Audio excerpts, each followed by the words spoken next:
Hey everybody, today we have Amy Christenson from DePaul University with us to share more about DePaul. And Amy and I have known each other for a couple of years. It's our first time meeting virtually, which is fine. We were just laughing hysterically about all the crazy things that can happen when you're living in a virtual world like this. So if you hear dogs barking or anything else, we will apologize in advance on behalf of both of us. But Amy, thank you for being here. I'm glad you were able to join me.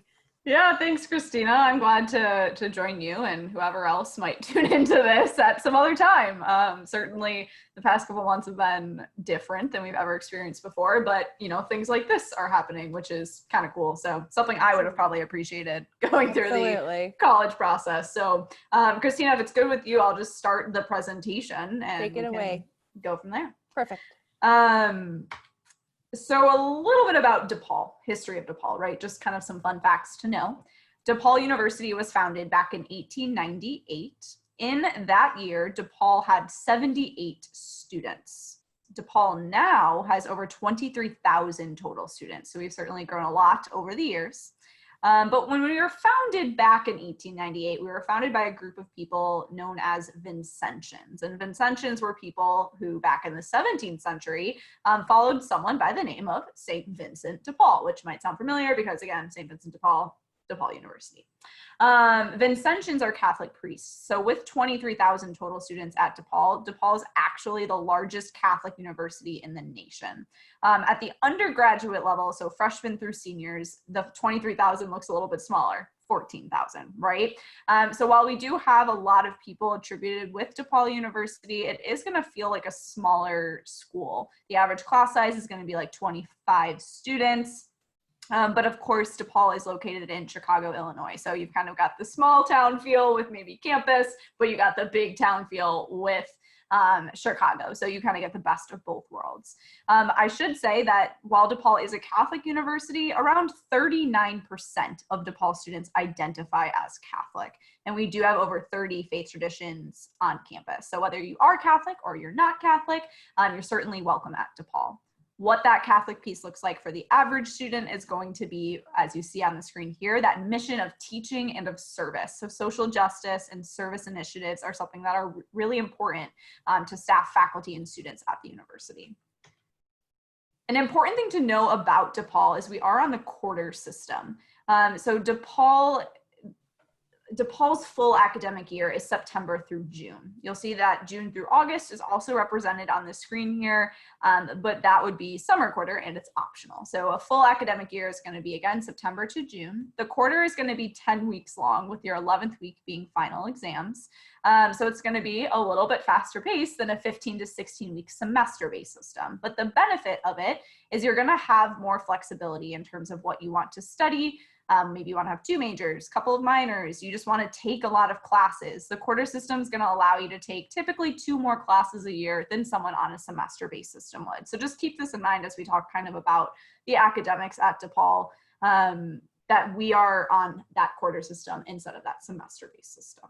So are students usually taking like 3 classes at a time then during each of the quarters, Amy? Is it? Good question. So typically students take 4 classes a quarter. Okay.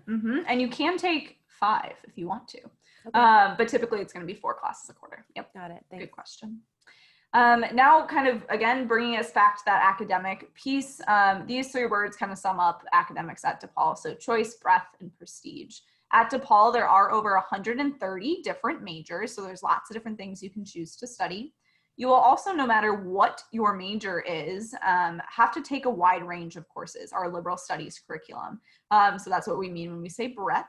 And then prestige, does the DePaul degree get you where you want to go at the end of the day? And we can talk more about that as well, but 90% plus of our graduates within 6 months after graduation are employed, are in grad school, med school, law school, or are not seeking employment for whatever reason. So again, just keep all of this in mind in terms of academics. This is what's certainly important to DePaul academic journey. Now, I mentioned we have 23,000 total students at DePaul. They fall within one of these 10 schools and colleges at the university. I'll go through just briefly each of them so you can kind of have a better understanding of what they mean. While some of them might speak for themselves, others might not. So I'll start off with the Dry House College of Business. This is, of course, going to be where you would find programs like accountancy, management, hospitality, real estate. We have an actuarial science program here, marketing. Cool thing about studying business in Chicago is you're in the third largest city in the US. So you're going to be steps away from many, many business professionals, and you'll have a lot of professors who are also currently working in the field pop over and teach a class too. So it's really great for networking and that real world experience with like an internship, things like that. Another thing with our College of Business that I think is at least important is not only would you study just accountancy if that's your major, but you would also be required to take like a marketing class and a finance class. So that way when you do at the end of the day end up at a business doing accountancy, you know what people down the hall are doing in marketing and finance and all of that. As well with the College of Business, if you do apply to a program within the College of Business, you are in the College of Business. You do not have to apply again like in your sophomore year or anything like that. You're good to go. College of Communication is going to be where you find more communication-based programs. So things like media and journalism, public relations and advertising is the largest program within this college. We have a media and cinema studies program. This is also where you're going to find like our DePaulia, which is our school newspaper. We have a radio station as well housed within the school, a TV show. So you can be a part of those programs whether or not you're studying within the College of Communication. But again, that's where you're going to find not necessarily marketing, but advertising. So a little bit of a difference there. That is also going to be housed downtown in our Loop campus, which I'll talk about in a little bit, but you're going to be, again, steps away from different media agencies in the city as a communication student, which is pretty cool. The College of Computing and Digital Media is our fastest growing college at DePaul. Probably not a huge surprise, especially now with how much we rely on the internet and computers and technology in general. But this is where you'll find programs like cybersecurity, graphic design, animation, and the most popular being film and television. I should have said the College of Business is located at the Loop campus too. So is the College of Computing and Digital Media. So the first three you see on the screen housed at our Loop campus, which again, I'll talk more about. The College of Liberal Arts and Social Sciences is a college that every single student at DePaul will take classes in, again, no matter what your major is, because this is where those general education courses, or at DePaul, our liberal studies program is housed. So again, you're gonna find programs like philosophy, we have an applied diplomacy program here.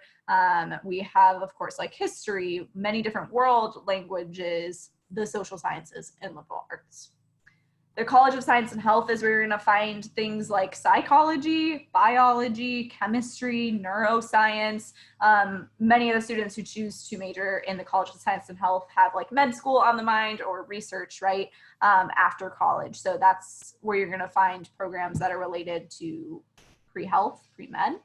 A cool thing to know about our College of Science and Health, it is more undergraduate heavy than it is graduate student heavy. So if you are interested in doing research, forming a strong network with professionals who research, right, your professors, this is a really awesome college to study in because again, you'll have those opportunities as an undergraduate student. Now our College of Education probably speaks for itself. That's where we're educating our future educators, our teachers, right? But we also have a program within the College of Education called Exercise Science. So we house that in our College of Ed instead of like our College of Science and Health, because at the end of the day, that is an education-based field, right? You're trying to teach people to understand more about how their body works, things like that. So that's housed within our College of Education, as well as like secondary ed, elementary, special. I'm a grad student in the College of Education, studying higher education. So lots of different programs there, and I have to say really awesome faculty too. The Theater School and School of Music, these are conservatory style programs at DePaul. So if you are someone who is interested in say like acting or stage management, you would have to apply directly to that program within this school and be considered for that program specifically. Whereas for everything else at DePaul, you can apply as undecided or like change your mind, things like that. Theater School, School of Music work a little bit differently. And they also have their own admission office. So if you were applying to something within one of those two schools, unfortunately, we would not work together, but we have really awesome colleagues in those schools that I can connect you with. The School of Music is where you're going to find programs like sound recording technology, of course, like bachelor's in music, things like that. The following two schools you see here, our School for New Learning and our College of Law, are for more adult students at the university. Our College of Law being, of course, where we're educating future lawyers, and our School for New Learning, where we are educating someone over the age of 24 who wants to come back and earn an undergraduate degree. So again, that's like a quick overview of our colleges and schools. Our website has way more information, and I'm always happy to like talk more about specific programs too. But for the sake of just our time here, hopefully that's helpful. Yeah. Now, something that we also have at DePaul are honors programs. We do not, as we just talked about, have an honors college. You did not see that on the screen, but we have a variety of programs. And these are going to be things that you're going to be automatically considered for when you apply to DePaul. So starting us off here, University Honors is going to be our honors liberal studies program at DePaul. So again, smaller class sizes, and that it's a part of that interdisciplinary liberal studies program. As a part of University Honors, you get to register for classes early. You have, as it mentions there just briefly, a mentor who's an upperclassman student who can help you, again, just integrate yourself into DePaul. And around 12% of our freshman class typically fall in that University Honors program. So if that's something you're interested in, you would know at the point of admission if you've been invited to apply to it. Pathway Honors is our honors pre-health program at the university. So if you're someone who's interested again in going to med school one day, this is an awesome opportunity. So Pathway Honors, as you see there, has that early opportunity program, which connects students with Rosalind Franklin Medical School, which is located up in North Chicago. That program offers, again, early admission really to many of the medical degrees that Rosalind Franklin offers. Way more information on our website, but know that that exists. If that's something you're interested in, that honors pre-health pathway honors program, you'll want to apply to a major within our College of Science and Health. If you applied to like a business major or history, you wouldn't be automatically considered for pathway honors. So keep in mind, if this is something you're interested in, apply to something within that College of Science and Health. The BA/JD program is also a really great opportunity for students who are interested in getting a law degree from DePaul.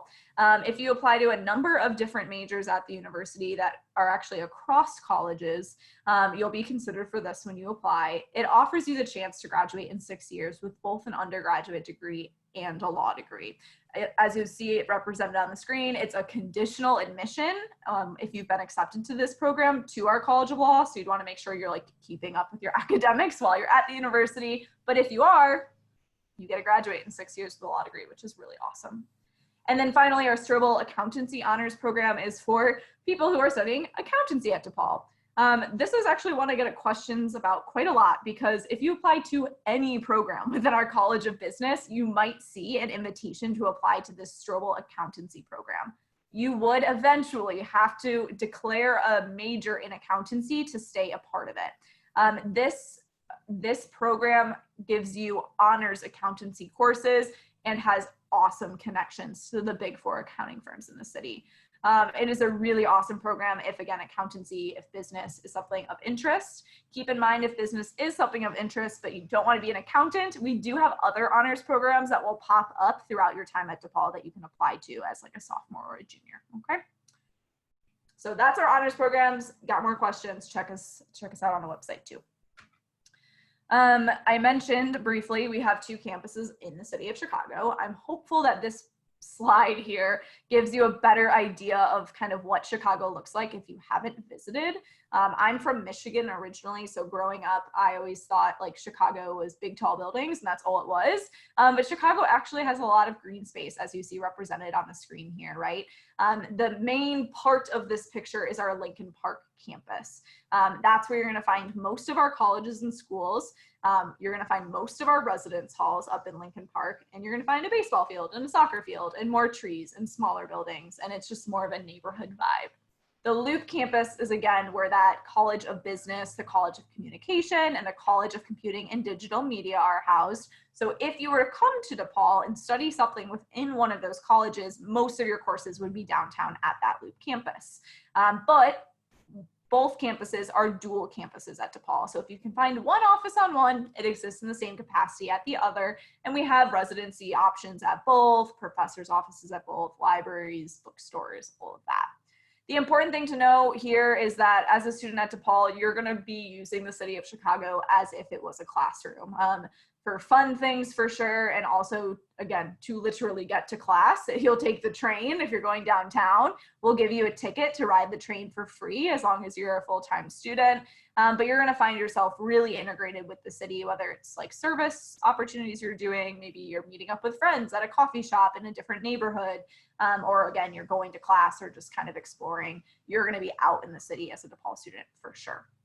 How long is the train ride from the Lincoln Park campus to the Loop campus? Yeah, the train ride is 20 minutes long. So it's, okay. I always say, like, instead of walking across a big campus for 20 minutes, you actually get transported there. So maybe it's for the lazier student. I don't know.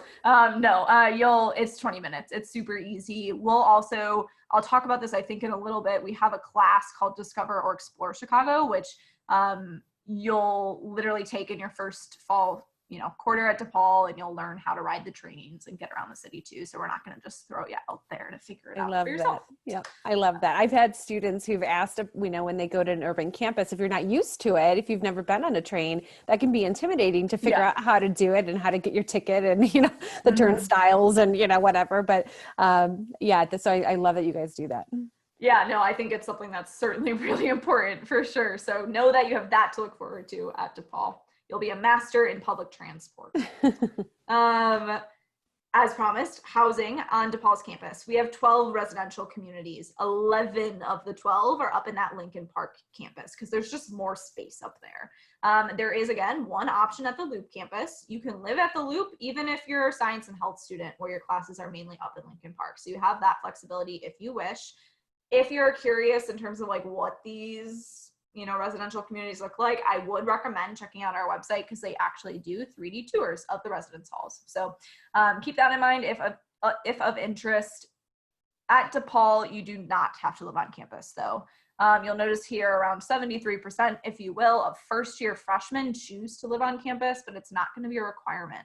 I've worked even in a normal year, in a non-pandemic year, with students from Ohio who have literally gotten an apartment in Chicago and chose that path instead of living on campus. You can certainly do that if you want. My recommendation is always going to be to live on campus, at least your first year, just for that community building, but you are able to do what you want.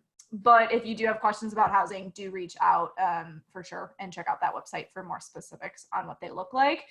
In summary, most of them are going to be suite style. So it'd be you and a roommate, a shared bathroom, and then someone else and their roommate on the other side. So we do have some community style, which is like traditional, I guess, college housing, but most are suite style at DePaul. So is there freshman housing on the Loop campus or only on the Lincoln Park campus? Good question. Yeah, freshmen can live at the Loop campus if they want to. It is going to be primarily upper class students though. Right. Of course, student life is something that's important too. You want to make sure you're studying something you're interested in, but you'll also want to make sure there's fun things for you to do. DePaul has over 350 clubs and organizations. They vary from like club sports to like beekeeping and gaming and whatever you might be interested in. I mentioned earlier, social justice and service is something that's really important at DePaul.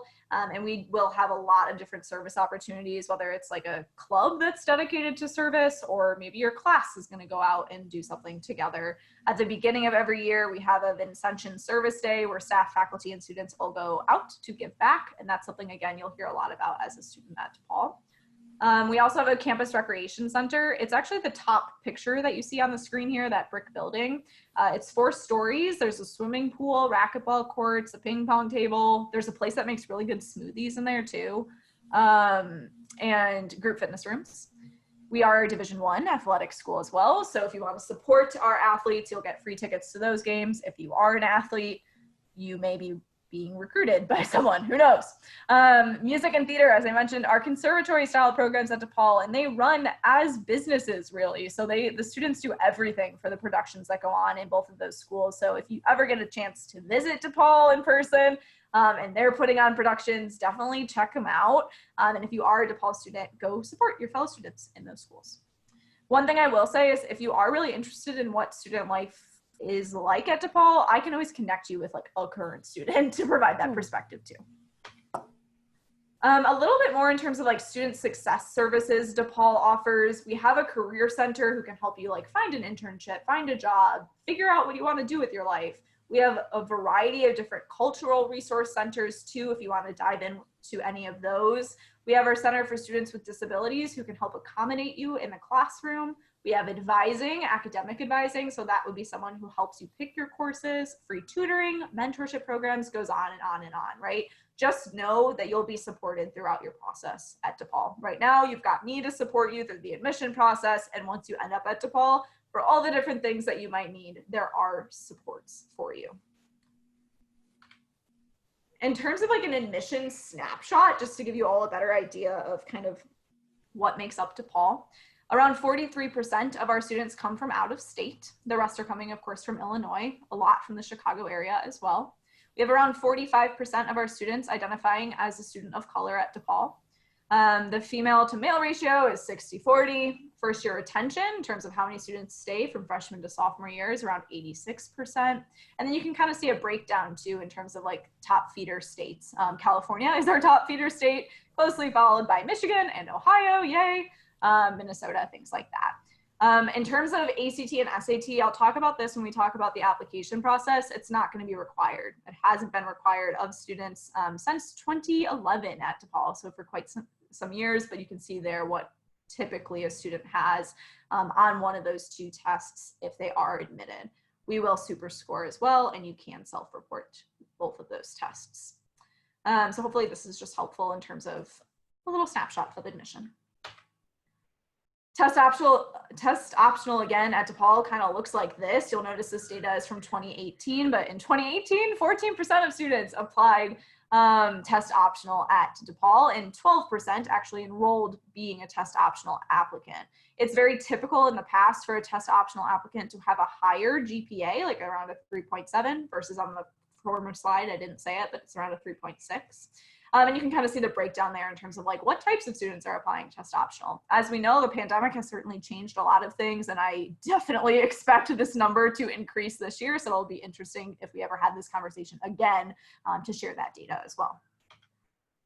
Again, the application process at DePaul is going to be pretty easy. No application fee. We're on the common application. You'll send that to us. You'll also send a high school transcript. We'll need a letter from your school counselor, as well as what's called a school report, which provides just more perspective on the high school you're coming from.